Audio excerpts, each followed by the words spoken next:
Isang may ko din saop. Isa lang saop din eh.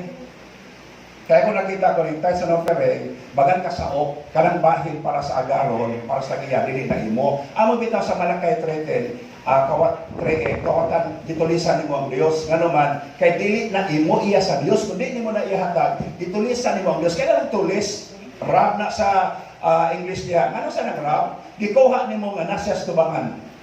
Ang kawat, gikuha nimo nga wa siya diha. Murabang bank robbery na diha ang mga tao diha gikuha. So sa Dios na siya subangan imong gikuha, wa nimo ihatag. Ganun pagkawat man na siya o tulis kay dili na imuha. Okay ba mo? Karon kisa ba saop niyo dida?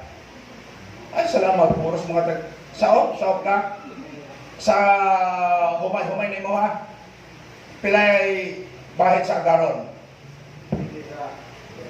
Alagi inon na lamang 50, pila ka bahin niya ha? Ika-4. So, kung 40, napulo iya. Okay, talata mo ha. Para ka na bang, sa kong ikaw na ay congregate business niyo ha. Kung, ganun na nag-report yun. Pero sa absent ka pamitaon sa ba, waka kabate, sama na mo, okay naman na mo, sa kahit sa mo, wabatag. Sa naghatag na pulo, kapila malasaw sa katoig. Kaduha? Kaduha. Ano ka ba kung gano'n niya? Kaya ano man?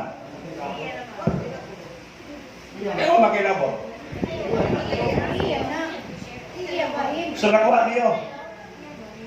Nakuha niyo waray?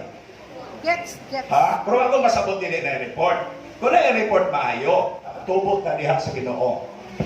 Okay ba? O niya, tinod na siya. Makapangawat ba?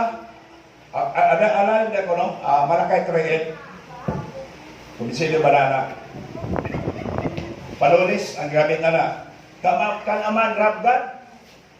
Ang Diyos sagutan na. Okay? Oo. Ang Diyos sa pwede ito ba? Sa ano nga pagi? Pinagi sa ikanapulo o mga halad. Amot pasabot ana, ang ikanapulong halad. Okay. Well, aman, rabdan.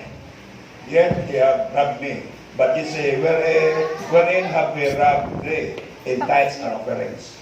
Nganong panolis man, kay dili ibo. Okay ba mo na? Ha? O, dili na ito Sa una, karos naman na, balaod? Day. Ay, kanapulo. I-off kay to ang. Kaya sa mga piling, balaod? Projector. Sama sa uban, balaod dire. Okay na mo na ubutan na magkahibalota. Okay ba mo? Balaod dire.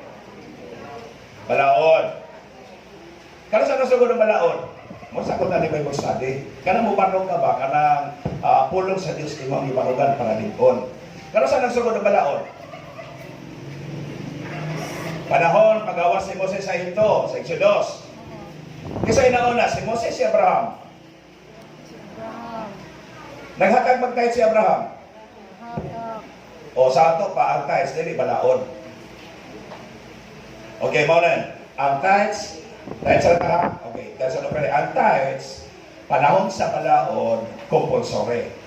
Pero diha na ang tithes, wala pa ang balaod, voluntary. Okay ba mo? Ha? Wa pang balaod ang mga tithes, pag ina ka, na ikaw dili tag-iya sa imong kaugalingon, kung nasa ato pa nasa op ka lang, dili ka tag-iya ng tunang imong gipuy-an, tunang imong trabahoan, sa op ka lang. So sa una wa pa ang balaod, voluntary paghatag. Pag naanay balaod, compulsory. Karon pa lang sa grasya, nato karon pa lang sa grasya, sa gingon willingly, lovingly. Kung sa una makatawhan sa Dios, panahon sa balaod, wa pa ang grasya, nakahimo sila, unsa paghakita karon nga ang grasya sa Ginoo, ada na sa tawa, grasya nga makahimo ta ana. Iyo ba nasabtan? Ha? Okay, tanan ha? Tanan ngali anaton iya sa Dios. Okay? May gani kay pangayo, mora na. Ug di na tayo sa nofere, di lang kwarta lang ha, bisan panahon. Ha? Atong kaugalingon, ug tanan para sa kay mayaan.